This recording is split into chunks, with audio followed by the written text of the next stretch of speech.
La China-Britain Trade Expo a ouvert ses portes cette semaine à pas moins de 500 entreprises, une dizaine de partenaires parmi lesquels de grands noms de l'hôtellerie, l'éducation ou encore de l'audit en entreprise et des membres du Parlement anglais ainsi que des représentants politiques de nombreux pays. Cet événement couru et sélectif a été pensé à la fois comme une plateforme de networking et une source d'information pour toute entreprise ou institution ayant des rapports avec la Chine. Je viens du milieu de l'événementiel et de l'édition. Cet événement est né du besoin pour les entreprises de développer de nouveaux marchés à l'international. De nombreuses compagnies britanniques se rendent à des événements tels que celui-ci afin de comprendre ce que le Brexit implique réellement pour leur business et son futur.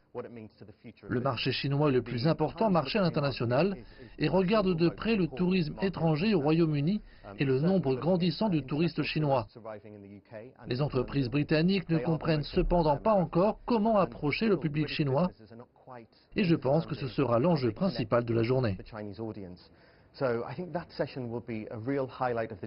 La conférence ne pouvait esquiver le sujet brûlant de l'actualité, le Brexit, sur lequel se sont exprimés James Watt, ancien ambassadeur du Royaume-Uni en Égypte, Jordanie et au Liban, ainsi que Barry Tomerlin, spécialiste en culture internationale d'entreprise. Arlene Foster, chef de file du parti unioniste démocrate d'Irlande du Nord, était aussi présente à l'événement.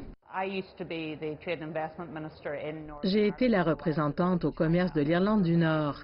J'ai visité la Chine plusieurs fois avec des entreprises d'Irlande du Nord venant chercher des investissements chinois. J'ai voulu venir pour comprendre cet environnement d'échange et d'investissement en Chine. Je pense qu'il est primordial que le Royaume-Uni ait une vision plus internationale. Le monde est devenu beaucoup plus petit que lorsque j'ai commencé la politique. Et je pense que c'est une bonne chose car cela permet au commerce de se développer tout autour du globe. Et bien entendu, la Chine est un marché important pour le Royaume-Uni. Je pense que leurs compétences à effectuer les choses sont formidables. J'ai la chance de me rendre également dans le nord, à Shenyang, ce qui est très différent de Shanghai ou Pékin. Belfast est également jumelé à Shenyang, ce qui permet de construire de très bonnes relations.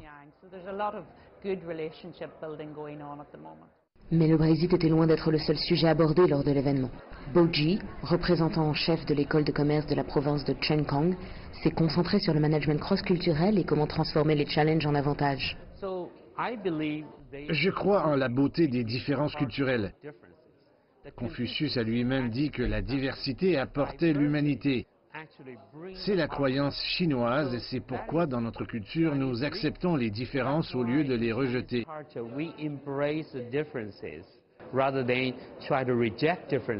Un programme captivant et des rencontres d'exception.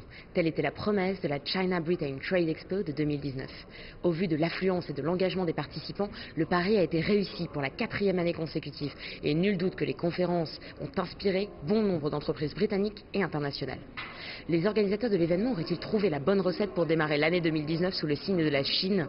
C'est en tout cas l'impression que nous ont donné bon nombre de visiteurs que nous avons rencontrés aujourd'hui. Floriane Virgile, Londres, CGTN.